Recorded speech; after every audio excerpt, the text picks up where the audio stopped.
Hello, participants, and a very, very good morning to you all, and thank you so much for joining us. I would like to start by sincerely apologizing for taking a longer time before we commence this webinar. I was trying to set some technical issues here just so that I can have my co-hosts on the call to be admitting people and also to be muting people. I would like to urge everyone to be very, very cordial in our, activities here, please. If you are not speaking, you can always keep your video off, and you can always mute yourself. And also, if you want to speak, you can just use the raise hand button. And when you raise your hand, if we have a time for giving, participants the opportunity to ask questions, then we can. And you can also drop your questions and concerns on the chat box without necessarily wanting to speak, just so that we have our time carefully and also managed. And I would like to go ahead straight to introduce us to the topic of the day, our webinar, which I'm sure everybody who is on this call already has an idea of why they are on this call. And I'm excited to welcome everyone who has the opportunity or who had the opportunity to join this call. It is a very, very big pleasure to have everyone on this call, and I'm very excited to say welcome to this webinar.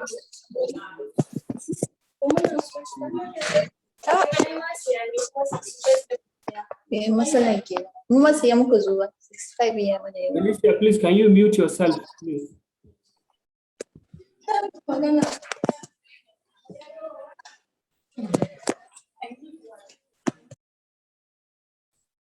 Thank you.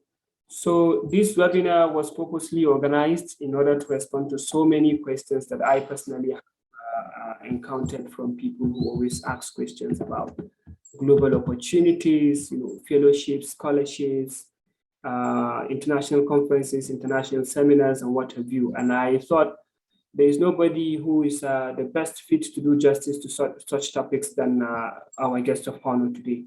And I'm very, very excited to have Imrana, Alhaji Buba, to speak to us today. Imrana is one of the most inspiring young men that I've come across over the past years working in the youth development sector. And I'm excited to have him here to come and share his wealth of experience with a lot of us. And I hope and pray after today, we would have a lot of takeaways that would be very inspirational to our careers as young, and also would open ways for us to get bigger opportunities in what we do. So before I give our guest of honor the privilege to share the story from the horse's mouth himself, I would like to just briefly speak about who our guest of honor is, just for the benefit of people who are seeing him or hearing of him for the first time. So Imrana Alhaji Buba is the founder of the Youth Initiative Against Violent Extremism, a youth-led organization working to unite youth against violent extremism in northeastern Nigeria. Imrana is also a very sought-after expert and public speaker, particularly regarding political stability in Nigeria and also peace building. And he has consulted for international organizations like the USAID, like the ODI, like Creative Associates International, Mexico, and a lot of other organizations you can think of in the development sector, particularly peace building and also youth development in general. And he's also been a youth engagement specialist, a community development, and a conflict sensitivity expert. Imrana is also a member of the European Union Youth Sounding Board and also a chair of the United States Institute of Peace and their Youth Advisory Council, and also a member of the USAID's Youth Excel Global Youth Advisory Council.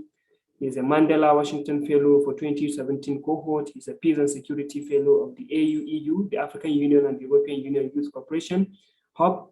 He also received the 2016 Queen's Young Leaders Award from Her Majesty Queen Elizabeth II. And he's also the 2017 JCI 10 Outstanding Young Person World Award. In recognition of his efforts to counter violent extremism and promote a culture in Nigeria, all of these achievements he was able to gather. This is just to mention a few of his achievements in terms of international scholarship, international fellowship, and what have you.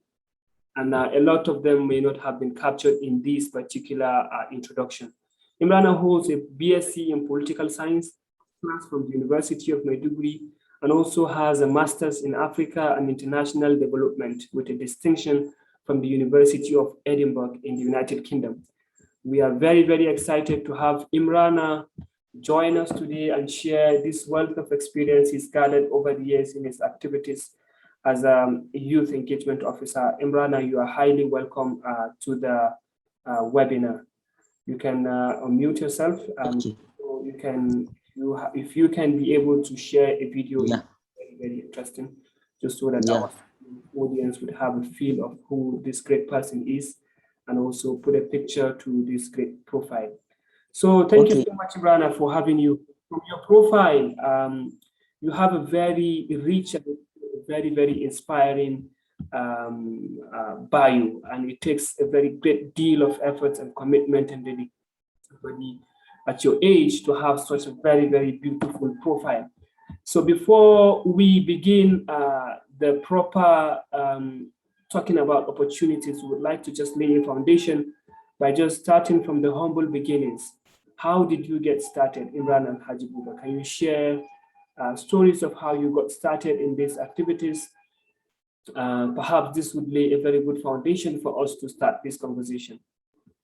Okay, thank you so much for the long introduction. Sorry that I could not put on my video now. My bandwidth is still very low, but I'm sure like I'll get opportunity to join once the network improve. So I started like right, I think from my secondary school days, like being involved in community work and like leveraging on opportunities. So one thing that like I think we'll talk about a lot is why people even like sometimes give you such opportunities, like maybe for fellowships, for scholarships, everything. There is always like expectation that you actually have to do something, or you have to do to prove that like the opportunity will actually benefit your community. So right from my secondary school days, like I attended like a public school. Like for people that know, you'll be attended government day secondary school in Portisco.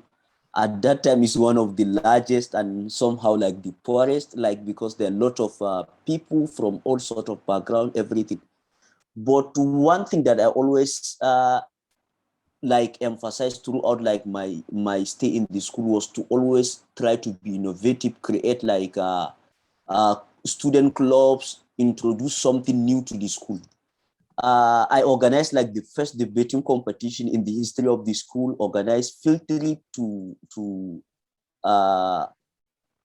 TV stations in Damaturu at that time. So we always think of how can we do things differently. This is not just government school. We can always do something. We started press club, drama and debate club. And then apart from that, like I participated in a lot of AC competitions at that time. Some of them I was nominated by the school. Some I participated on my own. So for those that I participated, like representing the school sometime, like I become a kind of champion, like the AC competition organized by Nigerian Stock Exchange. So from those networks, it's like a step after step. You started from like small step, then you get to higher step. So when I finished secondary school, I started university, I continue like doing those volunteer things. So if there is any community work, if there is anything I can do, I always like try to like give like my best. Then for opportunities, because when you are doing things, there are a lot of like capacity building opportunities. Some of them are provided by maybe national NGOs, some by even government. So you get invited like to attend meetings, everything. Then from there are a lot of like opportunities like nationally. Some of them also require you to apply. Some of them are usually by nomination. So because when I was in my first day, I started like Youth Coalition Against Terrorism at that time, which is a volunteer-based organization where we try to unite young people against violent extremism. It's a volunteer-based network, and we started very local. We just reach out to our friends, majority of us students, and we go to schools, organize activities, and sometimes we write pamphlet, everything. We don't even have like huge budget to do things because most of the money we use our own pocket money to do the activities. So that is how we started. And because when you started doing things, always like if you really start doing it with the intention of really making impact, there is a lot of opportunities to get help. So I think at that time, the first organization that really supported us was US Institute of Peace. There is this Generation Change Fellowship where they target young people from mostly conflict-affected communities in Africa and Middle East at that time. And then I was selected for the fellowship. I think I was like one of the first few people from Northeastern Nigeria. I think we were only three, two other guys from Gombe and Bauchi and myself. So from that, like, I think is like the main fellowship that I've been part of, like globally, like a big fellowship. And through that, I get opportunity to like get like linked to other organizations like UN, a lot of things. So sometimes like this is a ladder. So when you get referred to this, you belong to this network, then the other network will give you opportunity to belong to the other network. Then the second thing, there are a lot of other opportunities that you apply on your own. I think fellowships like LEAP Africa, Social Innovators Program, I think is still open. That one is something you apply, you write like the application essay, things like Mandela Washington Fellowship, Iyali Regional Leadership Center in Ghana. There are a lot of opportunities that you have to apply. No matter how competent you are, that is the requirement. Some of them, they even refer you like one young world. Sometimes they message you, they reach out to you, they say, oh, you have been recommended like to participate in this summit, but can you please apply? So one thing to really know, like that application, it means they want to see if you have something to show. And that is the idea of really doing community work comes into play. For example, Mandela Washington Fellowship, you cannot just attend with just idea, with just plan to say, after the fellowship, I will do this, I will do that. They want to see proof that you actually do something in your community. And it doesn't have to be NGO. Like all the time I tell young people, it doesn't have to be, everyone has to start NGO. Even if you volunteer with an NGO, you can be selected. Even if you work for government, there is like track for public management that you can join. Even if you work for business, this is for profit. Maybe you have your company or you have your shop or everything. If you can articulate how like expanding the business can help your community or your country, you can be selected for these opportunities. Exactly. So I think one thing is to really start doing something. Is really by doing something that you can start to get like this opportunity. Amazing, amazing, interesting, and thank you so much. I love how much you have also not only spoke about your humble beginnings, but I've also gone ahead to say why you believe you were able to excel in what you do. And it's really interesting that you are taking us far down memory lane since when you were in secondary school, because this tells us how long you have been doing what you are doing today. And this also answers a lot of questions that I know many people would have in mind. You know, a lot of people today would say, I've applied for this opportunity, I was not able to be selected. I've applied for that, I'm not able to be selected. But looking at how you have started from secondary school, when you had little or no experience about even getting international opportunities, this says a lot that you have a deep passion for what you do. You have not just started it just to have opportunities to travel across the world or just to have the opportunities to see a lot of places. But the passion, I think, is one of the biggest key takeaways from what you have said. And somebody who started from organizing, secondary school students to go for, field trips, to go for social activities in a government secondary school, which is something that I think a lot of people have to really take note of. Imrana has attended a government secondary school, not some, funky or very, flamboyant private schools. And that also counters the narrative that it's not what you know, is who you know. From the story, we all know that Imrana basically got some of these opportunities when he was starting from humble beginnings without knowing anybody. But just because of the passion he has for the community development, a lot of these, international opportunities would come for people who really would come and do something in their communities after they have benefited from some of these leadership trainings. So thank you very, very much, Imrana, for sharing. Next, I would like you to just speak briefly about some of the most interesting experiences that you have working in the grassroots. Let's start from the working in the grassroots. What are some of the things that keeps you going? We know how frustrating it is to work in a very developing nation, and also the context of Yobe State where you live and where you started your work as one of the places that is facing and also bedeviling violent extremism, the fight against Boko Haram, which has been ongoing for more than a decade now. How has it been for you? What has kept you going in what you do, despite all of the challenges that we have based on insecurity, economic challenges, and also personal challenges which you may have encountered? What keeps you going? Yeah, I think for me, it's like the trust that people like have on you. Like when people trust on you, like they really believe like the small impact you are making really matters. So sometimes you get encouragement even from your colleagues telling you, oh, one of the participants of our training really did something amazing in his community, or someone sent a message to really say he really learned a lot. So those small things like really like keep me happy. Like there are times that you can easily feel like you can give up. You can feel, okay, I'm not really making enough. There are a lot of career opportunities that I can go. Where can I just leave this work, like focus on something more profitable? Why shouldn't I start a business or something? But when you think of those small impact, like what people sometimes say, oh, I really learned something, you have transformed my life. I learned, to me, like this is something like very significant. And I think that is why sometimes there are a lot of awards like for young people doing amazing work. I think for me, sometimes all the award that I receive, all the plaques, everything, I've never placed any of them like in my room or in my office or anyway. I've never even once like put a plaque like to display it for people. The idea of me really sometimes like even accepting nominations for award or applying for award is more of like that impact, because people will get to hear more about your story, will get to hear more about your work, and with that you inspire a lot of other people.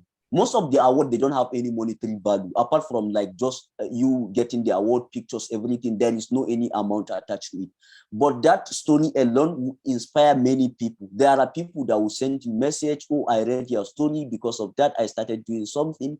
So to me, I think is that impact. Like whenever you think, okay, if I stop this, it will mean like actually many people will feel somehow. Yeah. Oh, this is something that I think people will say, oh, it's not really that profitable. And there are a lot of people that actually stop. We started with a lot of people, but they think, oh, there are a lot of burnout, like you just get tired for nothing, and there are a lot of threat, a lot of things. But I think that idea of impact, especially those small impact, not necessarily big numbers to say 100 or 200 people, just 1 to 2 people that you really see change in their life. Amazing, amazing, Imrana. I think this is very, very interesting. And also the fact that you mentioned how no matter how little impact you make, it means a lot, because changing the life of one person itself can create a ripple effect that can change the life of thousands of people. And this is what a lot of people should be looking at. And also the glory that everybody is looking for in getting awards and also exhibitions of awards is not necessarily what really translates to what impact is, but how much lives you are able to touch with your activities, with your engagements, with your inspiration that you give people is what really says a lot. And also, I'm also a living witness that you have also inspired a lot of people. Amongst them is myself. I've been really inspired by a lot of the works you have done, and over the years, I've always looked up to you for a lot of inspiration in the youth development sector. And thank you very, very much for that. So you see, a lot of people, you have touched on how many people really, after getting the credit of the work, like getting the awards, taking pictures and all of that. How do you see that as an impediment to success in the youth development sector, or whether it's business or social enterprise? You see, a lot of young people today are always after, many of them I see, like they're after how much recognition they can get from people, how much people would know about them. They flock the impact of a little activity to a very bigger extent, using social media. Maybe somebody just go and take pictures in the IDP camp that really do real impact, or somebody running a small business. But then you see the kind of pictures they project, and they are already showing and exhibiting that they have arrived. Meanwhile, they have not even started the journey. What can you say about some of these things and how it brings a I think that is where sometimes people really feel discouraged, because if you started with that idea of maybe getting recognition or getting fellowships, award, everything, and maybe you try 1 year, 2 years, no any major award, no fellowship, nothing, so you can easily give up. You can see people complaining. I have people messaging me on Facebook to say, oh, I've been applying for this fellowship, I'm not selected, or I apply for this. I think I will even give up. But I always tell them the idea of the work is not because of the fellowship. These fellowships are mostly even offered by foreigners. You don't need someone from US to really acknowledge your work here locally. So I always tell people it's your intention that matters. Like for me, I know there are a lot of people in Nigeria that are doing more impactful work. They have bigger budget, they have everything. But maybe because the intention is not really that idea of really making impact, they always do it maybe just to show off or something. That is why sometimes they don't really get the recognition or something. Because even using social media, like for me, if like maybe donors, like if you are implementing a donor program and the donor require you really, you know, you have to amplify like the work, because most of the times it's like PR or something. I personally don't like showing a lot of beneficiaries. Exactly. There is this concept of poverty porn. I hate especially to snap pictures of someone in really vulnerable condition. Like snapping pictures with IDPs or with people that are really unemployed, really poor, just to show I'm supporting them, whether personally or through organization. This is a policy that I don't really want at all.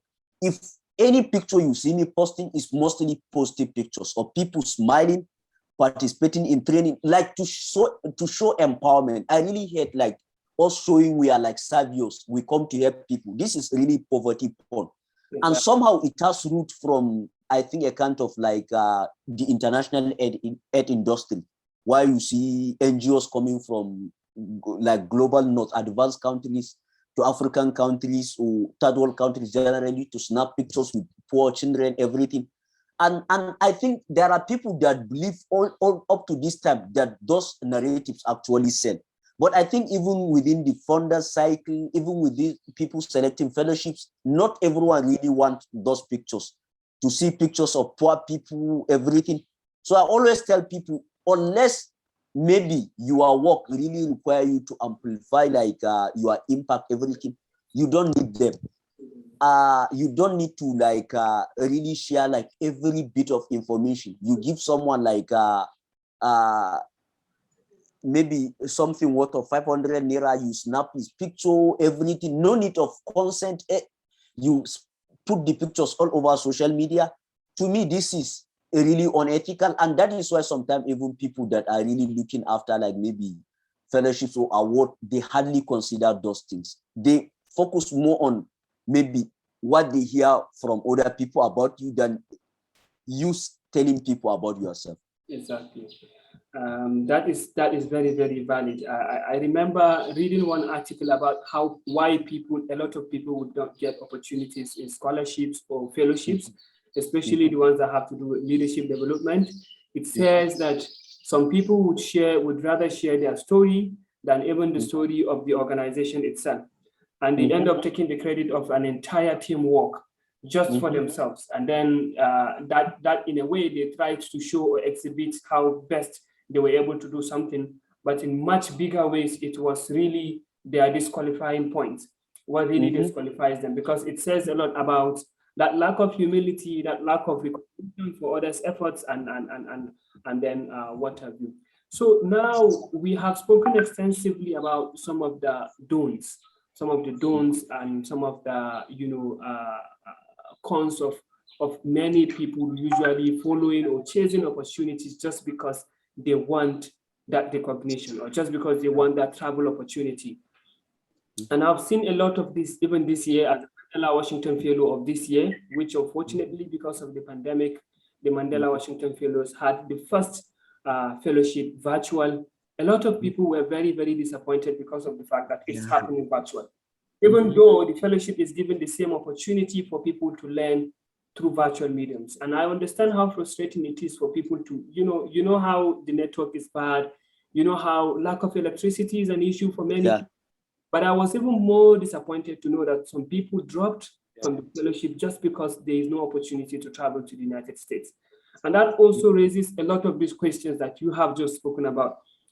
So many people are just looking at the recognition, taking pictures in the United States and all of that.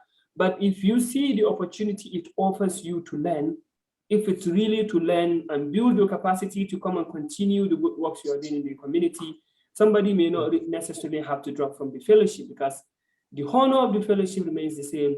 The teaching curriculum remains the same. You get to learn from a university in the United States under the track of your interest with some of the finest academicians from the United States.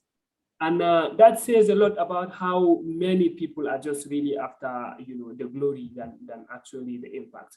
And now the next conversation I would like to have with you, Imrana, is one of the most important things, especially for people who are looking up to building their capacity using these opportunities. Of course, we know there are a lot of reasons why people would like to grab these opportunities. There's exposure, there's networking, there's learning, and there's also self-discovery. Because myself, even though I attended the virtual Mandela Washington Fellowship, I am sure I'm not the same as I am today than I was in the last 2 months before the fellowship. I have learned a lot and I have gotten exposed to a lot. I've gotten new partnerships, I've gotten new exposures, and I'm looking forward to harnessing these partnerships and exposures to see that I better my work in the area of social entrepreneurship. So now I would like you to discuss more about some of the really important things that people would have to look at first before they really look at building partnerships, getting fellowships or getting scholarships. Before we now go into the scholarship, the fellowship itself, some of the contents of application, because for sure I know you have been part of many corporate reviews of applications and all of that. Myself in the 2020 fellowship, you were one of the people that reviewed my application, which won the fellowship itself. And I'm sure you can be able to share some of your experiences on why some of the things that people have in their fellowships or in their ACs that makes them fail. Because it's just like one picture I saw recently that says, getting fellowships or scholarships online is even about how best you can write an AC. Sometimes even how best you can make an impact. You can have somebody who is making more impacts, not getting opportunities, but somebody who is making less impacts, getting even opportunities. Maybe the person is a better narrator, or a better storyteller than the other person. But also, I would also want us to be very cautious, because I have personally seen many CVs that are full of lies. I've seen many essays that are full of lies.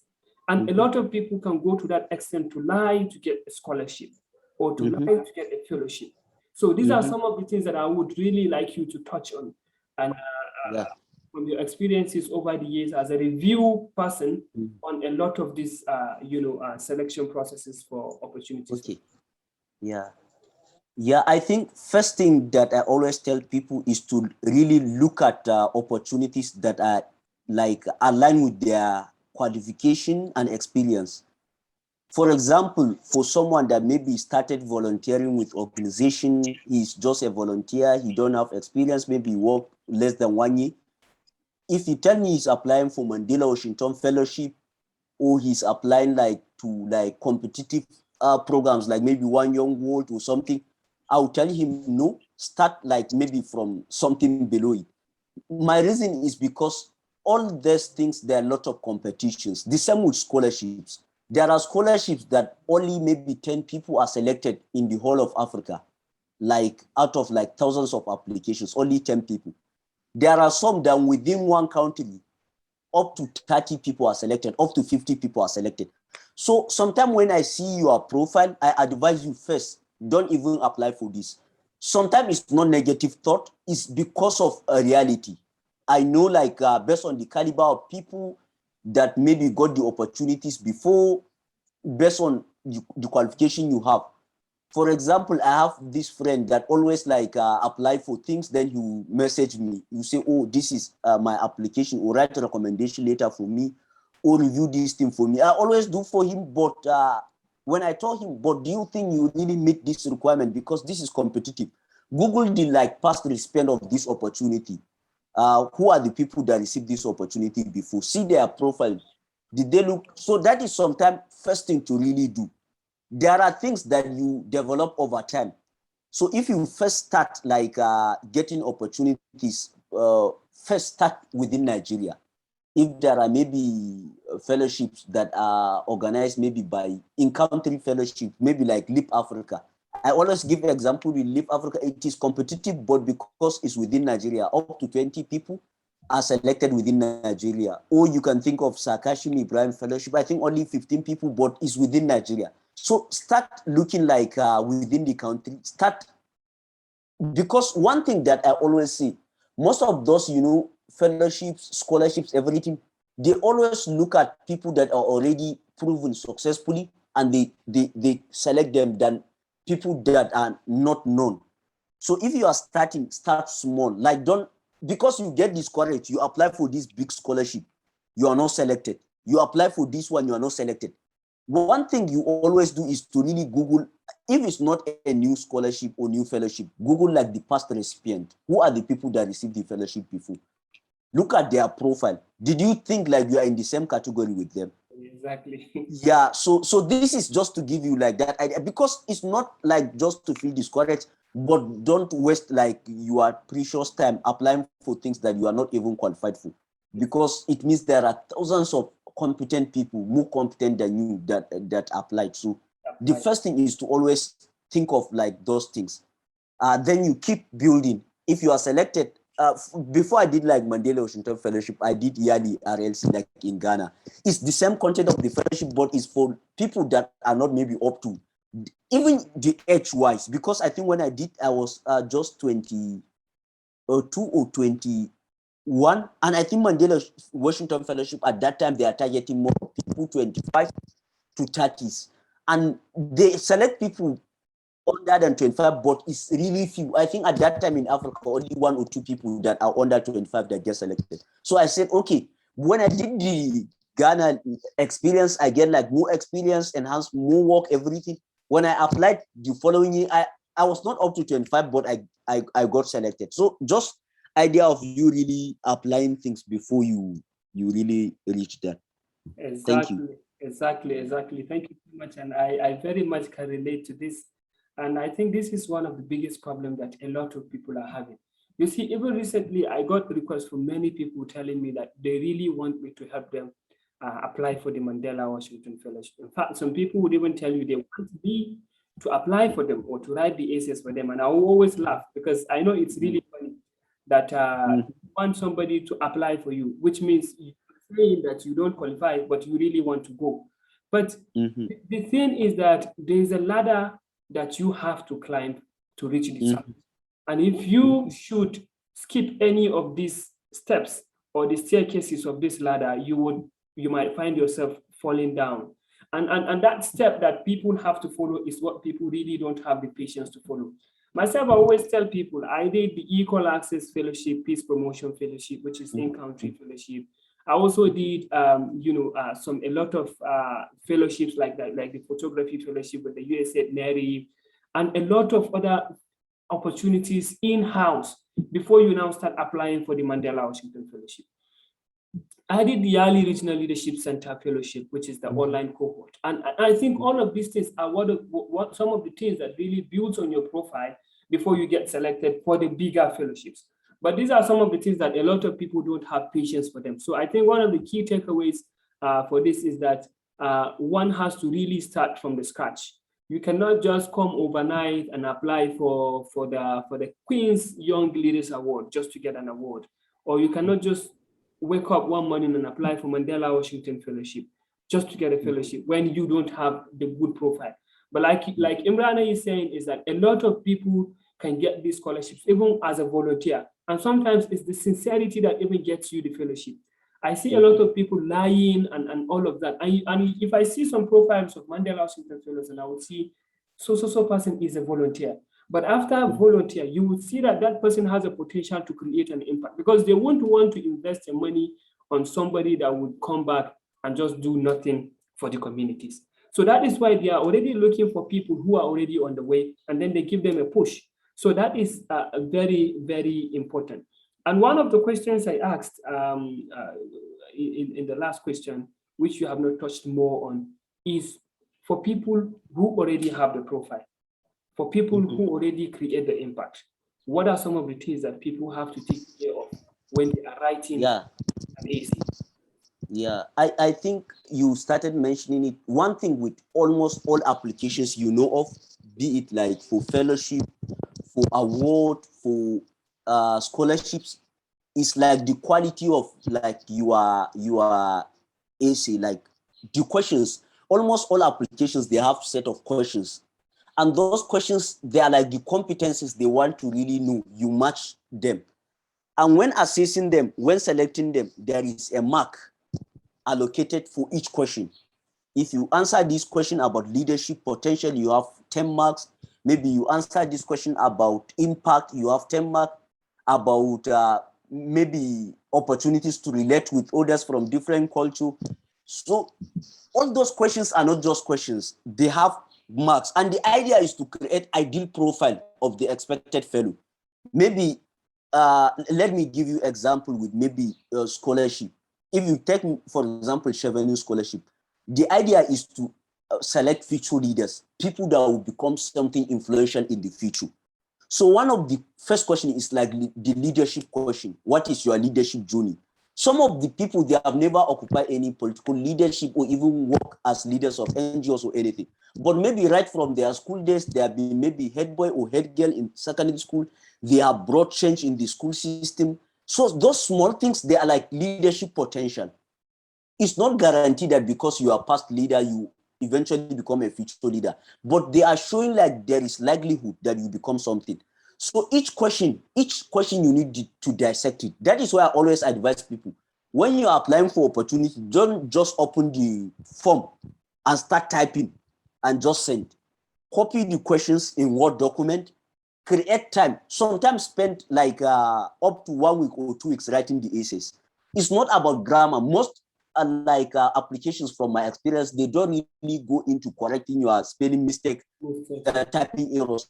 But sometimes all those spelling mistake, typing errors, sometimes they discourage the reader. Like I'm reading your profile, like to attend a fellowship in a US university where you get to listen to maybe professors in the US, and all your English, there are a lot of typing errors, grammar.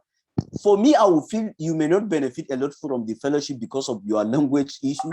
So that may discourage me to select you. But it's not really the idea that you have to write a very big vocabulary, big English. Exactly. And from my experience, almost all application like require stories.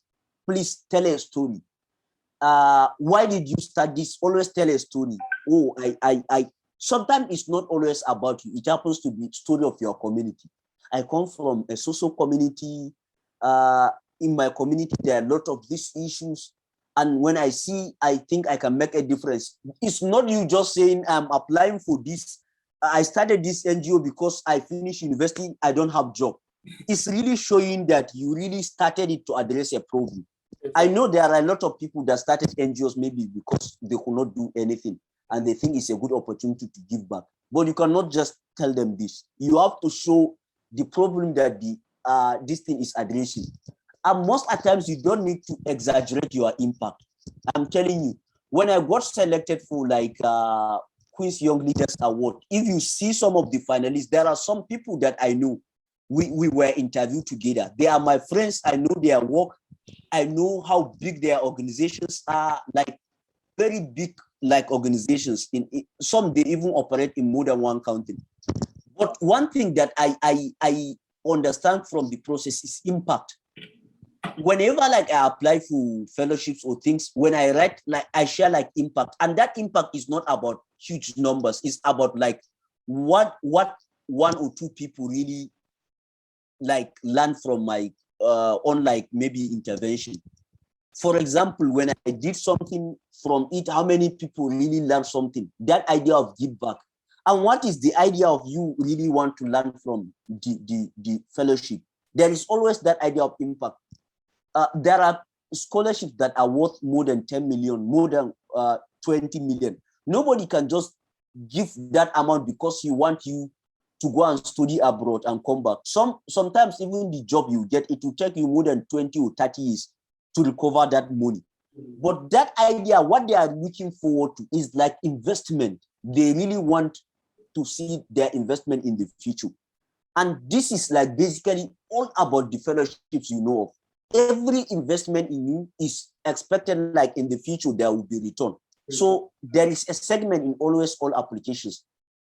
What is like your plan after the fellowship? Sometimes there is like immediate plan, what you do after. Sometimes you say, okay, I will come share like with other young people, organize workshops, like, and there are some that you say it will help you to reshape like the whole of your organization, your own NGO or your business, or it will help you to even develop like your leadership, like potential, everything. So everything, you know, the investment is not always about you. It's about your community. It's about like the whole people you impact in the future. So my first advice is always don't rush to answer those questions. And that idea of you really writing, because if you are selected, sometimes there will be interviews. There will be interviews. And to be honest, when they are interviewing you, they have your essay written. So imagine when I am filling the application, I wrote, okay, I have like NGO that annually we impact like 200 people every year. We reach 200 people through trainings, to everything. I typed that. Before I get maybe selected for the fellowship, we got another grant or something. We train 100 at once, everything. Then when you are interviewed during, you said how many people impacted this year, you say 300 and something. And in your essay, you mentioned averagely is 200 and something. There will be mismatch. They will think, okay, it's actually maybe lies. You just tell them this because you don't know exactly, you don't keep record. So that is the idea of you really keeping that easy. So you can tell them, as at the time of the application, I reached over 200 people. But even after the fellowship, I got another funding opportunity and I reached over 100 people. So as at now, in this month, we have reached over 300 people. It shows you are really not just cooking figures, just telling them 100, 1,000, just any figure that comes to your mind. So that is the idea of you really even keeping those records. So any essay you write, keep like the essay, edit it, and share with people. From my experience, in the North, we have like this idea of like, I don't know, bakin ciki ne, I can call it haushi ne. So when people see you getting opportunities, everything, someone will never talk to you or to ask for guidance or to ask you to review his application. He will be like looking at you all the time, seeing your status on WhatsApp, following you on Twitter, Facebook. He will never talk to you, and he will say bad things about you. He will go tell people, oh, this person has been getting those things. He always travel. He's not giving opportunities to others, people like us. But you never even ask him, how did he get those opportunities? Can he help you to review your application? There are people that I will be even happy like to review their applications, like to say, okay, I applied for this application or this fellowship. I know people that have first class, a lot of people. And some of them, they applied for scholarship 3 to 4 years straight. They have been applying, they never got them.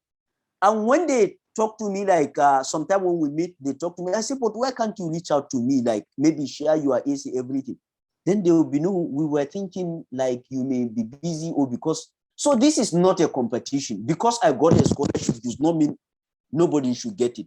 Exactly. Sometimes I even feel bad. Like when I get opportunity, like, and to say you are the first one to get this opportunity in maybe from Yobe or from Northern Nigeria.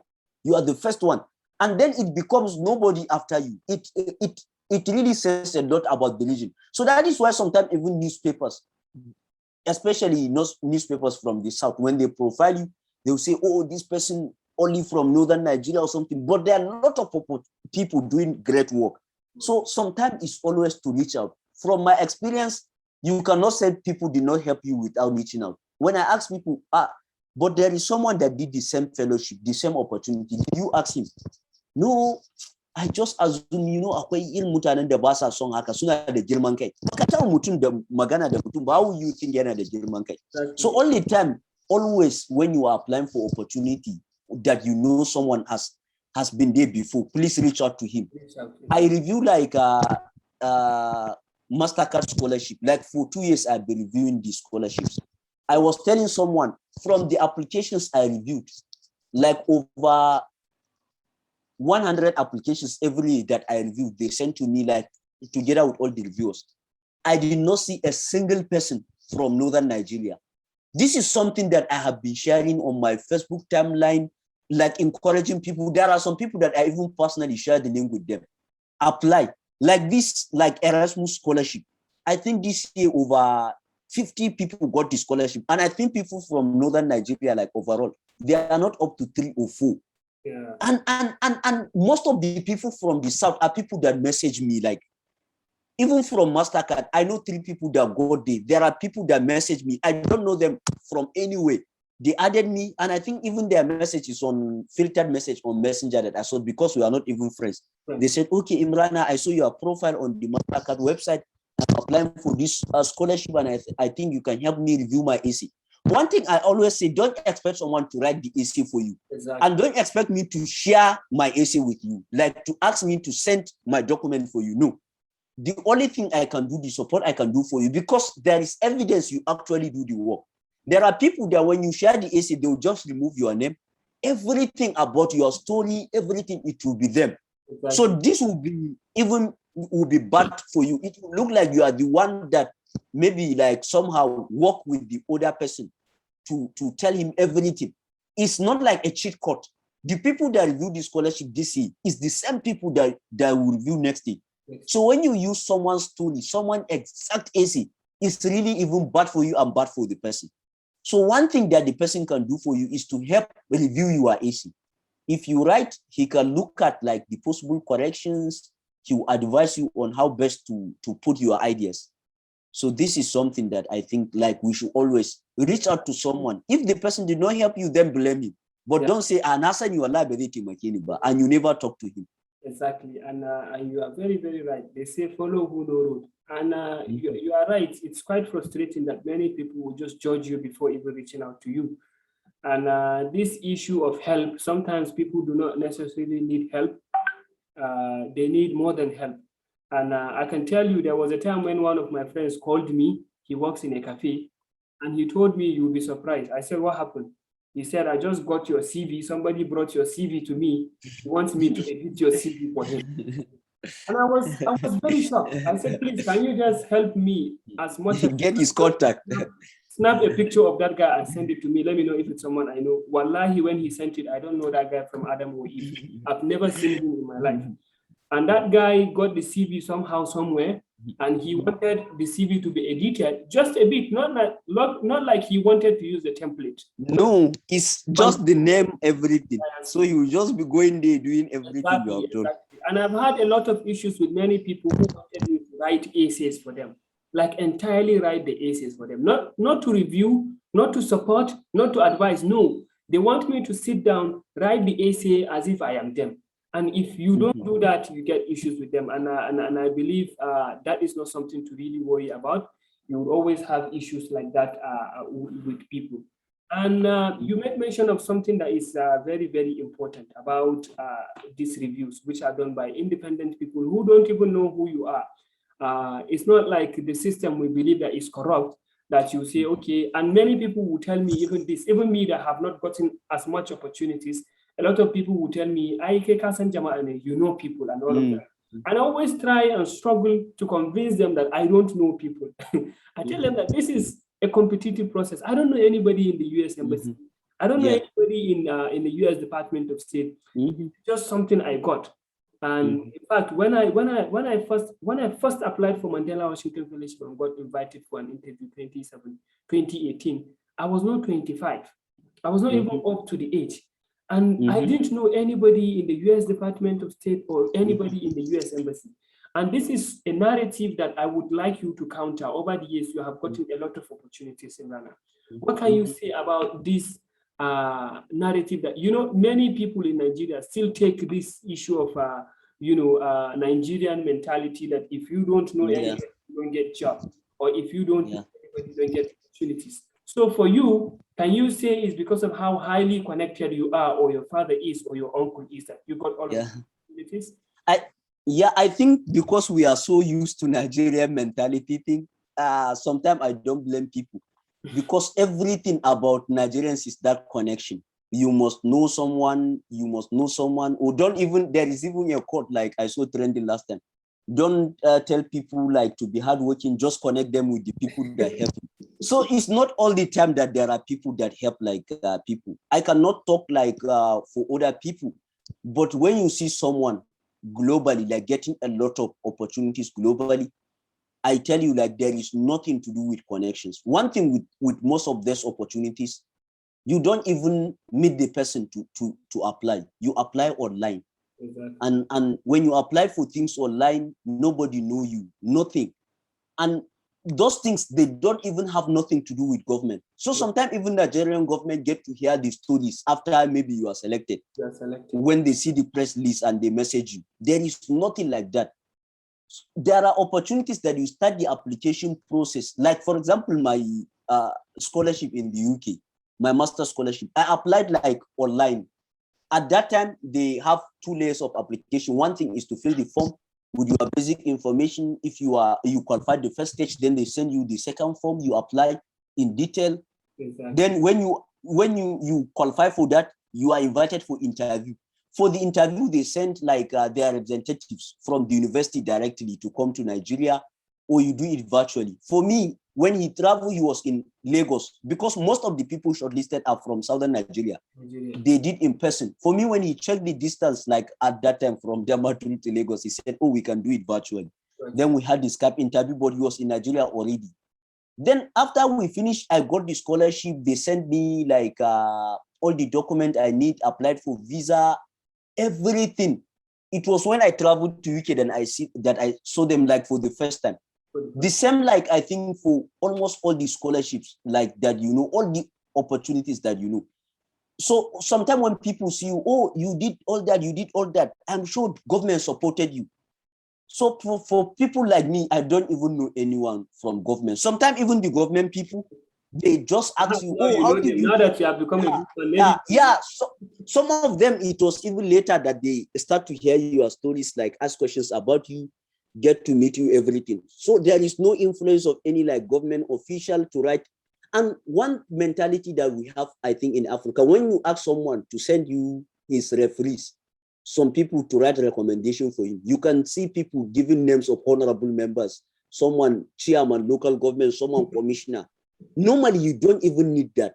So if someone asks you for a recommendation when you're applying for any opportunity, like, you don't need to write someone that don't know you. If you write like name, or you send contact of someone just because he's influential, it's even bad for you, because the person may not have time to write anything about you and he even don't know you. So I think for me, the person that wrote, I think, my nomination letter for Queen's Young Less Award was even my lecturer in the university. He was like a board member for my organization, and my work, everything. He was the one that did the nomination letter for me. Amazing. When they asked for recommendation, him and another person wrote them. All of them are people that when you put their name on Google, nobody know about them. But because there is authority, they wrote like from organization letterhead, from the university letterhead, put the stamp, everything. It gives authority. This is someone, and they talk about my life, everything, how I started right from the university days, how they get carried along, the kind of support they provided. So it's better than you just asking someone to write a recommendation letter for you. So you don't need to know anybody at all, like you don't need. So for opportunities like this, it's not necessarily who you know, but it's definitely what you know. And this is very, very interesting to note. And I hope and pray this would inspire a lot of people to be looking beyond the Nigerian system they are used to, about connections, knowing somebody, having an uncle that is highly connected, and all of that kind of thing. So we have some questions. We have like one question in the chat box. I would like to ask this question. Somebody was asking a question saying his question for international and national organization, why is it that people with disability or from a very poor community or local community are not considered in fellowships or scholarship? That is what the questioner is asking. He said, I think disability are not considered, and people from very local communities. I think it's really not knowing which opportunities to apply, and that is like the question I answered last time. For people with disability, there are even scholarships specifically designed to target them. There is this Open Society initiative, Open Society Scholarship. They target specifically people with disability. For Chevening Scholarship too, I know 2 people that got it because they are disabled. For Mandela Washington Fellowship, because maybe this year is virtual, you may not know, but like for me, like when we travel, in every like institution, you must have at least 2 to 3 people with disability. And there are people can be maybe physically challenged, something visible you can see, and there are people that are blind or something. There are always opportunities for people with disability. And I think this is something that I even learned, like when I come back to Nigeria, like for any opportunity, I make sure we reserve like 1 or 2 spots for people with disability to include them, even when they do not apply. Exactly. So yeah, so there are always people. The only thing is really you knowing about those like people with disability. And even when you are disabled or when you are really poor, that does not mean automatically you'll be selected. You have to show evidence of how you use that your disability to become like you inspire other people. If you are in Borno or Yobe or anywhere around Northeast, you may know this guy, Abba Isa. Abba Isa like has been to US on, I think, State Department Exchange Program. It's either I think it's IVLP. He became, I think, disabled when he was in the university. So he used wheelchair. But he has become a voice for disabled people, advocating for them from government appointment, for scholarship opportunities, for everything. And I think most recently even become active like in politics, everything. So when you write applications, don't just say I'm disabled, you should give me scholarship. No, show your disabilities, even like a kind of inspiration to other disabled people or to other people disadvantaged. And I think for most scholarships, they even target poor people. For MasterCard, they have 3 criteria that I know of: leadership, impact, then that poverty, then academic merit. So that academic merit mostly like when you have first class, you have 2-1. So when you have 2-2 or third class, and you tell me you are looking for scholarship, I tell you don't apply for those competitive ones, because if they are to select 10 people, there is no way they won't find someone with first class or with second class offer and they come down to you.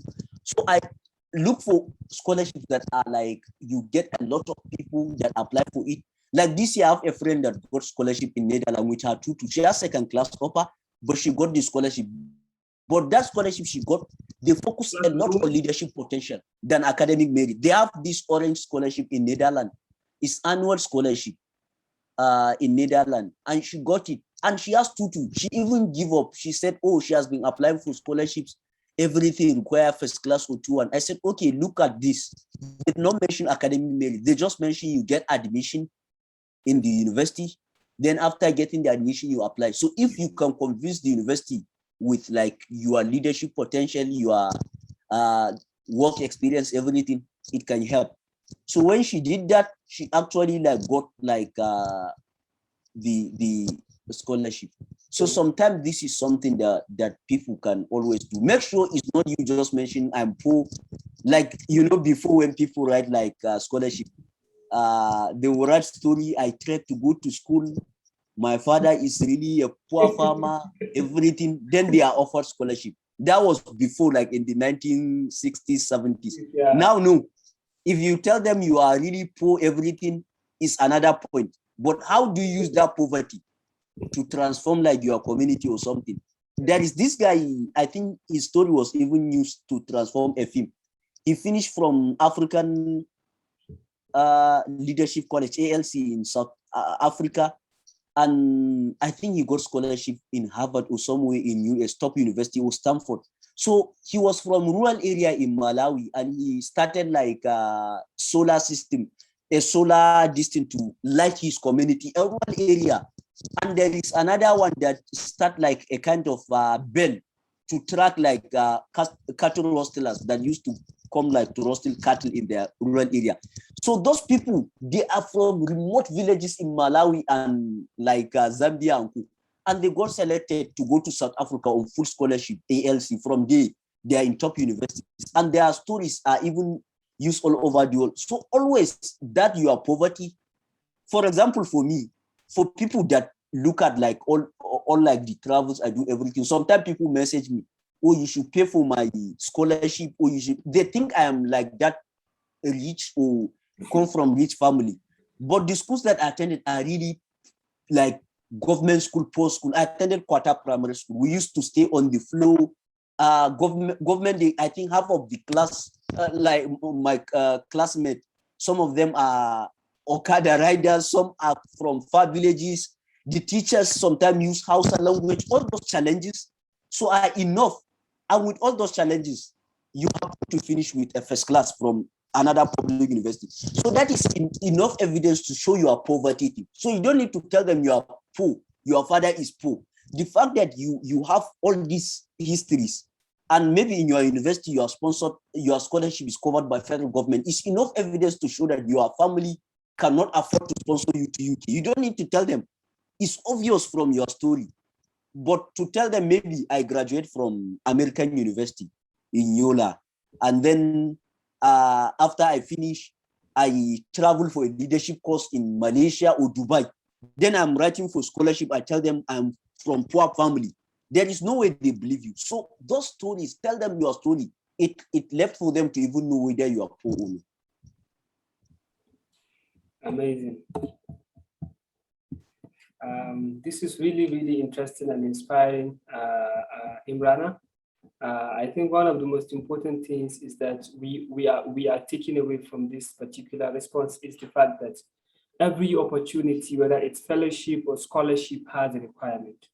And not all fellowships and scholarships are fit for you, and not all fellowships and or opportunities are fit for someone. So the most important thing is to understand what is the inspiration or what is the background of these particular opportunities. And like you mentioned, there are certain and specific opportunities that are even targeted at people with disability. So let's say this particular opportunity is for people with disability, and then I apply and I don't have a disability to prove that I really fall within this category of people they are looking for. Then for sure, I'm not going to be selected for that kind of opportunity. And let's say it's an opportunity for women working in the gender-based violence or working for women equity or equality. And then a man who is working on peace building or who is a business person applies for that kind of opportunities. You see, every opportunity comes with a particular selection criteria. And that is what you should spend a lot of time to even understand first, without wasting a lot of your time writing. And I think I want to emphasize this point. So make sure you create a niche for yourself. You can't be everywhere. So I see a lot of young people that when you tell them what their organization is doing, maybe they have NGOs, they said they are doing education, they are doing peace building, they are doing environment, they are doing wash, they are doing so everything. So if you keep applying for different things, you can never like be invited, because they will just take you as just you are desperate to seize every opportunity. So make sure you become expert on a particular field. Like if they are looking for someone expert on peace building or expert on women empowerment, make sure you are known. There are many times people reach out to me. Okay, Imrana, you are invited for this program. When I look at it, I say, no, you can recommend someone. It gives you that credibility. The person inviting you will really think you are not just traveling for the sake of travel. Exactly. I cannot travel like maybe to abroad, like to attend a summit on agriculture. I have never do anything about agriculture. I cannot travel on something about health or about COVID-19. It does not have to do anything with me. So I think we should create like a niche for ourselves, like create something that we can be known for. If they say who is expert on this, everyone should think of you. So this is something important. Having a niche for yourself is very, very important in having a very stable and also a very recognized personal branding. And that is what a lot of young people, I think, are missing today. So many people you would see, you won't be able to identify who they are in one thought. You have to think for like 3 to 5 minutes to say, oh, this guy is doing this and this guy is doing that. And also one thing I might really want you to also speak about is how people should also manage their profile. You see, it's easy for many people to mention who they are. It's easy for everybody to say they are an expert or a specialist in this field or that field. And for many people, I think they shouldn't really just go ahead to say they are an expert. That might be a disqualifier for them, even in the application. Imagine you are applying for a scholarship, for a fellowship that is looking at building the capacity of upcoming or early career young people in the area of community development. And then the first line of your bio says, Muhammad Bukar is a community development expert with 7 years experience in community mobilization and what have you. So this, if you are doing it to get the opportunity, might really disqualify you because you are already telling the reviewer that you are an expert. And what is that difference between an expert, a specialist, a practitioner, and also an enthusiast? Because all of these things have a lot of difference. And these are some of the things that I would really like you to speak about so that so I think there are a lot of people that get disqualified because they are overqualified. Let me use that term. So there was a time like my friends and I think applied for, when we were in secondary school, wrote scholarship exam. And I think 3 of us were disqualified because we overscored. I don't know what that means. But to me, there are things that sometimes when you overdo it, you don't really get invited. I know there is this GCD workshop. So for the first day, I attended in 2016 as a participant. For 2 to 3 years, from 2017 to 19, I attended as a trainer. So we select young people that are new into like sustainable development goals. So you identify one sustainable development goal you are working, especially things that are aligned with global citizenship. So when we are reviewing those applications, the whole idea is for young people that are just starting. So the age is between 18 to 24, but it's really competitive. Only one person from one country are selected, and overall we have only 60 participants. So when you are reviewing the applications, one of the selection, you don't target someone that is already established. You target someone that is just starting. So there are a lot of people that will exaggerate their profiles. You know them personally, but when they mention, I have done this, I have done that, they won't be selected because one of the criteria, you have 0 to 3 years experience. 0 to 3 years experience. So it means you are just starting. Someone will say he has 5 years experience. You have 7 years experience and you are below 24. So the question is, when did you even start? So there is always this question. And the usage of the term like practitioner, expert, and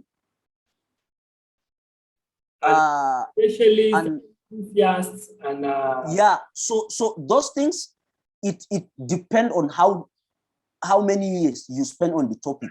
Exactly. And also how conversant are you with that topic. So for example, if this year I started work on peace building, maybe I volunteer for 1 year, I cannot put myself as even like expert. I cannot even say I'm a practitioner. I can put like peace building enthusiast or enthusiast or passionate about peace building. Just show that you are just starting or you are learning. If you have worked for maybe 3 to 4 years, you can actually put practitioner. Because for practitioner, it means you have 1 to 2 things to say about the topic. For you to really say you are an expert on something, it means like there is proven things. Maybe not only you saying it, there are a lot of maybe things that you can really show about that topic, that you can be expert on this topic, you can be expert on another. For example, if you take this peace building is really a broad topic, so you can be peace building practitioner, but you can be expert on mediation. There are people that if you want to do mediation, they are good, they can do it. There are people that if you want to organize a dialogue, no matter how difficult, they are expert on that. So expert is just based on proven thing, based on you actually doing the work. And I think for young people, sometimes it's not really good to be brandishing those concepts anyhow, to say practitioner, to say expert. But there are a lot of time where young people, we really somehow undervalue ourselves.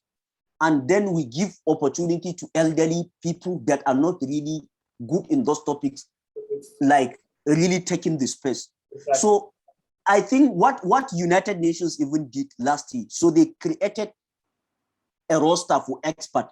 United Nations has expert roster for high level like skilled people that they can be deployed anytime. You know, when there is maybe emergency like COVID-19 outbreak, or there is like a serious issue, United Nations deploy staff, rapid deployment. They can just call you, say you are going to this country. Sometimes not necessarily travel. They can say you are doing this assignment. So part of this roster, when they did like the analysis, I think as 2009, there is less than, I think, 2% of people under 29 that are part of the expert roster, less than 2%. Wow. So if you have 100 people, it means maybe only about 2 to 3 people that are really under 29 years. And United Nations, you know, they use that 29 to be really expert, age category for young people. For anything, sometimes they use even 24 for young people, and for youth they use 29. So when they did that, they found out like only like those few people. So what they did was to create like a youth specific expert roster. Wow. And when they launched that call for application, they specifically mentioned they are looking for young people that are under the age of, I think they put 29 or 30 to really apply for those expert roster. One thing, they are not just giving young people that opportunity because they think young people can get them. They really give young people those opportunities because they meet the criteria and because they are excluded. Because you only have few young people that can call themselves expert because they will feel, oh, I'm not really expert. I just have maybe 4 or 5 years experience. So they created that expert roster, and they put different topics related to issues about youth. So unemployment, peace building, climate change, migration, everything, but with focus on youth. And the same requirement they expect experts to have, having higher degrees like master's or PhD, having research experience, sharing your. So it's not they did favor for young people. They just want young people to really take their space. So as at last year, when they revealed the result, 1,000 people were added to that expert roster. 100 people out of like thousands of applications. And automatic, those people, they are qualified like to be expert on those topics they are assigned. So you are the one that submitted all the document and they review them and they feel you are really expert. And by expert, it means you can be deployed to give opinion on this topic, you can write on this topic, you can do everything. And you can be paid the same rate with other experts. You know, young people have been cheated before. If maybe I'm invited to talk at the UN to speak, the only thing they can do for me was to cover my flight ticket and my per diem. But if they invite like one top expert today, his speaking engagement, they will pay him like honorarium or 2,000 USD or 3,000 USD. Getting to 1 million for him. But for young people, because your own achievement is just for you to even speak at the UN, you'll be happy. So you don't even expect to get paid. So part of those changes, it means young people will get paid for their opportunities, everything. So when I got like, for example, for me, even for me, when I got like the link to apply, someone recommended me, I told him, no, I don't feel like I am competent enough to apply, because I told him I applied for like UN consultancies before and I was not even selected. He said this is specifically to give young people chance, space, everything. So every assessment, they will consider the age and your achievement. And I think when I did, like from some of us that were nominated, 42 of us, all from AU top, 2 of us got selected. So we are automatically on that expert roster. So when you reach that level, like it's not the number of experience, it's like you are expertise on that topic. So people believe, okay, you can give opinion, you can write on this topic, you can do everything. So in as much as sometimes I don't encourage people to be using those words, sometimes I feel young people are not really taking that space. They are really undervalued because they are not really showing their skills. Exactly. So I think I had this conversation last time with a friend. She rejected opportunity to speak at UN because of that. They invited her to moderate a session at the UN last year, and she told them how much is honorarium. They were saying no budget for that, but if she eventually travel because of COVID-19, it's not sure she can travel. But if she eventually travel, they will cover all her travels, everything. She said no, she's not going. And when she told me, she said after she told them, she feel bad that it may sound like she's doing her work because she got paid. But I told her sometimes it's really good to be telling those institutions something like this. They have budget for people that are elderly or something. But for young people, they believe, okay, your own is just for you to travel. So sometimes I really encourage young people to be really taking the space. But the only thing you have to really prove you have that expertise.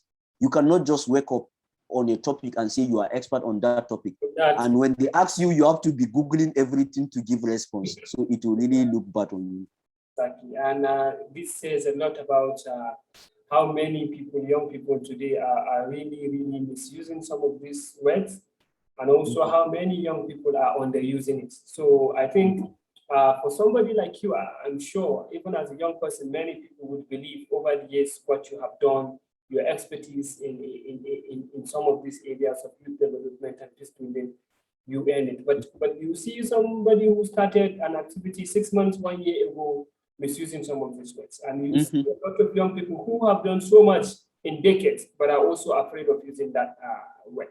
So thank you very much, Imrana. At this point, I think I would open the floor for participants to ask questions, but we are going to do it in a very cordial and a very, very coordinated manner. If you have a question, you can use the raising hand button on your Zoom, and then we can give you the opportunity to speak, and we will go on first come, first served basis. I see Muhammad Aji has been raising his hand since, and your question have been asked. I don't know if you still want to go and ask a question. If you want to ask another question, you can go first. Otherwise, we can take Suleiman Michelia. Suleiman, please go ahead. Okay. Good morning, all. I really am enjoying this session. I'm really learning a lot. My question goes like this. I want you guys to identify some of the platforms whereby these scholarship opportunities are made available. What are those platforms? Because these days we find ourselves struggling on Google Chrome and some websites, some genuine, some not. So what are some of the most genuine websites or platforms that young people can access scholarships and fellowships like that? Thank you. Okay. Yeah, so there are some websites that are dedicated like for posting opportunities, scholarship opportunities, fellowships, everything. I would recommend 3 that I know they are credible. I think 2 of them I even know the people that are running the website personally. So Youth Up, I'll put them maybe in the chat. Then you Google them, you see. Youth Up. Then there is Opportunity Dex. Then there is Youth Opportunities Africa. Those 3 ones, I know them like because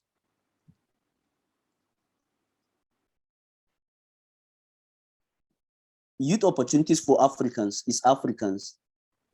So those 3 ones, if you like check those websites, they have section for scholarships, for fellowships, and they have sections for masters, for PhD. But one thing I will advise you, everything that is published on those popular websites. Everyone is know about them. So one thing I would advise is to do research on your own. There are opportunities that I think sometimes I know them without even those opportunities knowing. So because we are friends on Facebook, sometimes when I publish things on my website, then you see them posting on their platforms. So I will advise you to do research on your own. For example, imagine you want to study in Canada. So you know your course. Maybe, for example, you want to do masters in political science in Canada. So one thing you can do, you can put like master scholarships in Canada, social science or political science. The first few results in every Google search are mostly advert. You can see the sign of advert, ADV or something. So don't check the website specifically for the schools or for the organizations providing those scholarships. Do some of the research yourself. Because if you always rely on websites that share like opportunities already, it may seem like everyone is applying, especially within Nigeria or something. So it's good when you do research on your own. Sometimes there is less competition about them. And I always tell people, sometimes we rely a lot on people relying on sending them opportunities. I remember friends who say, please, if you see opportunity, share with me. Or some people say you are not sharing the opportunity with me. That is why sometimes, most of the time on my Facebook timeline, I share opportunities, I share link on WhatsApp, I send to people. But to me, I think sometimes we should be doing the research on our own.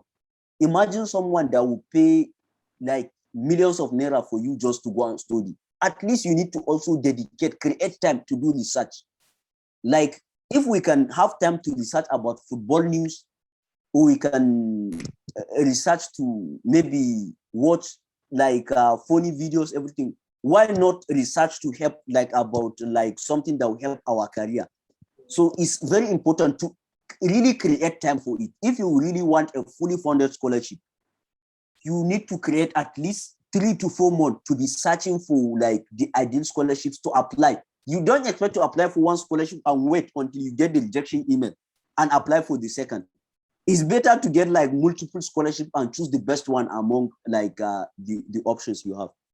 Yeah, I think Kwapiki was like reiterating that opportunity desk is actually great. Yeah, they post opportunities, everything. But as I mentioned, you should not rely on public site because everything you apply, it means you're applying with thousands of people. I've also shared links to some of these pages. If you scroll up, I've shared them a couple of while ago. You can just directly use the links to access them. And like Imrana said, you should not just rely on these opportunities. A lot of opportunities are not really known by these websites because these websites are also being run by mostly young people like you and I, who usually have this as a project for themselves to help a lot of people get opportunities.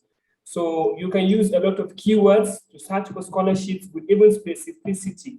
Because if you go to Opportunity Desk or YouTube, you get opportunities that they publish.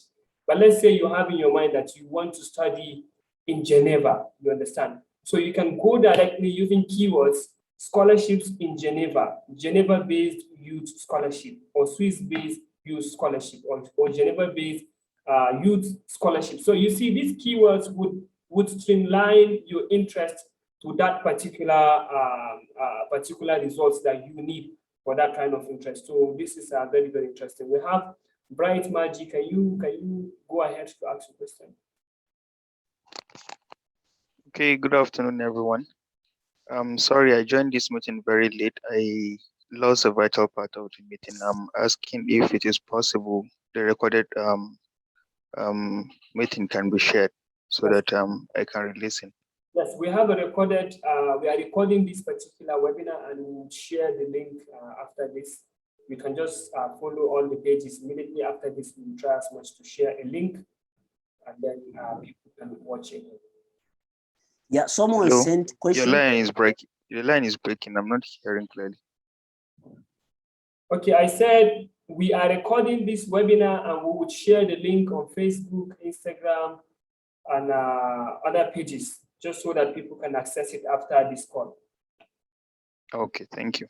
So Imrana, you are speaking? Yeah. So I someone sent a message as a direct message. He sent a question, Lawan Kabu. he said, like, what guidelines or advice can you give to young people who want to establish or start an NGO to help vulnerable or less privileged people? Yeah, so my advice is always make sure something you want to start is not really existing. There is not really duplicate, and make sure you have some experience of really even running the NGO. So because it's from outside, it's good to see people with successful NGOs posting pictures, everything. But sometimes there are a lot of stories like that people cannot share with you, like the struggles, everything, getting funding, like sometimes even you getting time, everything. So if the NGO that you want to start is to help less privileged people, ask around, is there any NGO that you know they are doing similar work? If yes, there is something. Are they working in the same community that you want to do? If yes, I will advise you, instead of you starting first, go and volunteer with them. There is no any organization that they don't want someone to help them. So don't expect them to employ you and just to start giving you money. Tell them you are here to volunteer and start supporting them with every skill you think you have. If you have skill in writing report, start writing their report, supporting them. If you have skill in taking pictures, start taking pictures for them. Start doing things. From here you learn and you really do the value. So in the future, if you really want to start your own, you really have clear picture of what it entails. I always tell people, if today there is like NGO like doing exactly what I want to do, I won't really do it. I won't really start. I would prefer to really work with them to build it together. It's far better than you really starting, because there are a lot of challenges that you, at the end, you feel discouraged and leave the whole idea. So this is my advice. So if you feel you want to start, you don't need to first start with all this registration process, getting money to CAC, renting office, hiring staff. You gather 10 people in office, say they are all your staff. Please don't do all that. Start small. You don't even need office to start. I'm telling you, you don't need to even register with CAC. You can register with state ministry, Ministry of Youth or Ministry of Home Affairs. They have registration process for local CBOs. Go register there. I think the registration is 10,000 or 15,000 or something in most states. Register with them, get the certificate, and don't start writing a request for donation, creating fundraising, asking people to donate money. Because Nigeria, we have that image. Up to now, people look at us as thieves. All people running NGO, people look at them, they just want to steal money. Please don't create bad impression when you start to request for money. Get volunteers. Everything you do, start as volunteers. Go to schools, teach them how to wash their hands. Just teach them how to wash their hands. To you, it may not be anything, but it helps. There is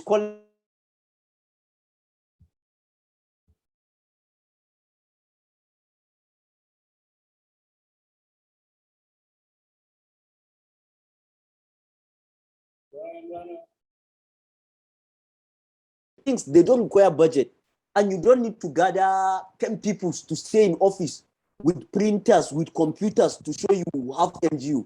There are a lot of, all those things are glitters that they may come later, but to really make impact, start small. You don't even need t-shirt to organize training. Someone sent me, he say you want to organize youth summit, he need budget of 500,000. When I asked him what he need the money for, he said to hire halls, to print t-shirt and face cap, to do. I told him, you don't need, if you don't have the money, imagine if you have this money in your pocket, you cannot just use your personal money to buy t-shirt. So if you have funding, someone give you money to do that, you can do. But you cannot be begging people to donate money for you to buy t-shirt. What is the essence of it? Why can't you go to classroom in public schools, go and teach them there? You don't need hall. Go to government secondary schools. Go tell them you come to teach them about career, why it's important to decide thinking, to take their education serious, why they should go to communities to organize. Those simple things, to me, is the impact that matters, not necessarily you getting people like putting a lot of visibility thing. Thank you very much, Imrana, for that. And that is very, very interesting. It also says how much people and use minimal resources to create maximum impact. For me, I think this is also one of the reasons we are having this, because on a normal day, we cannot bring Imrana all the way from Damaturu to Maiduguri, looking at the risks he would undergo to pass this road. But then we have alternative platforms that we can actually organize this.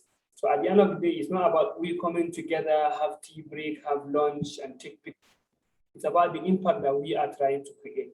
And I'm sure webinars like this have been a platform and a medium that many people even know about Imrana's story, and many people get inspired, and also many people get motivated to continue looking for opportunities and all of that.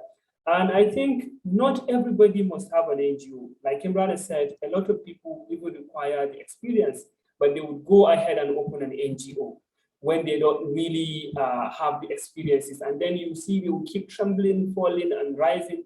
And they would run an NGO for 4 years without any grant, without any fund.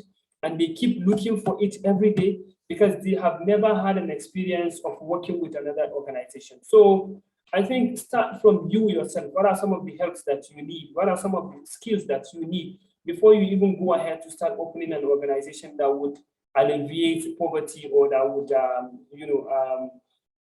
help the vulnerable? And if you really want to create an impact, honestly, you don't even need to register an organization to create an impact. I know many people that are doing a lot of impact creating projects that they don't even have a name of an organization, but they are doing it. So it's always about the passion and also always about the drive and the motive why you have started this work. So many people will not go far because the motive is perhaps the glory, is perhaps the credit, the awards, and what have you. So when they start without an experience, and then maybe after a while they don't have those particular glories and what have you, then they lose interest and then they leave everything and they say like, no, this thing is not really paying off. These guys know somebody, these guys have connections and all of sorts comments. So I don't know, do we have anybody who has any question, has any remarks to make, who has anything to add? Because of course, it's not just myself and Imrana who knows it all here. We can also chip in. We have like 10 minutes before we round up. We are rounding up exactly at 1. So I don't know if anybody has anything to say, but if we don't have anything, then I think we can call it a day. It's been really, really wonderful having Imrana speak. I was supposed to ask Imrana about challenges, but then during his conversation, he has touched on a lot of the challenges that he is facing or he has faced in the past. And I believe all of these lessons would be very, very valuable for us in going about with our activities. So I noticed somebody has sent an earlier message, Abdul Malik, about having opportunities to ask questions on the last, I think on the last session or so. Abdul Malik, are you still here? Can you still hear us? Hello, everyone. I'm still with you guys. Actually, during the course of the the program, I've had what I wanted to ask being addressed by Imran himself, and I believe I don't have to go ahead and ask the question again. That's why I actually kept quiet. Thank you very much. Thank you so much, Abdul Malik, for being a gentleman. Yeah, thank you. Thank you. Keep asking some people in events who keep asking questions that have been asked by others or issues that have been already treated by speakers. And thank you for saving us time and also energy for that. So on this note, I would like to say a very big thank you to everyone. Personally, I'm always available for people who want to reach out on guidance, on applying for opportunities with the little I know. And I'm sure even Imrana himself is always open. I personally, he has supported and also helped me a lot in reviewing some of my applications. And he's always open to support on things like this. When I spoke to him about this webinar, he didn't think twice and he said this is a very wonderful idea and he really wants to be able to share his experiences with us. We don't have an honorarium like the United Nations to give Imrana, but we have taken almost 2 hours of his time and he was very, very much on time to avail himself for this particular webinar. And we really do not take this for granted. We thank you so much for sharing this time with us. And we hope and pray next time when we knock on your doors, you also be available to come and share some of these experiences with us. And then I would like to wish everyone a happy International Youth Day, which is starting tomorrow. And then it's also in the spirit of this that we are organizing this to see how much we can, as young people, see people who are looking for opportunities like such. Sometimes your impact starts from just informing people about these programs, like just sharing the link for this particular webinar to other people to say, please, can you register for this and attend? There's this guy that is coming to share his experience with us. The guy has gone far in youth development and has impacted a lot of people, has trained a lot of people, and I think he's somebody who should really listen to his story. Perhaps you might get a lot of things by us. So thank you very much, Ansi. Papelki, do you have something to say? You can go ahead. Hello, good afternoon, sir. I just want to say thank you so much for a very informative session, and then please don't forget to send the links. Thank you very much. Okay, definitely. We have this webinar is recorded, and we would upload it to our YouTube channel and then share the link with everyone. At least we'll share the link on our Facebook page and also our Instagram page so people can access, and also those who have missed something can always watch. Thank you so much, Imrana and Alhaji Buba. On a final note, do you have anything to add before we close it?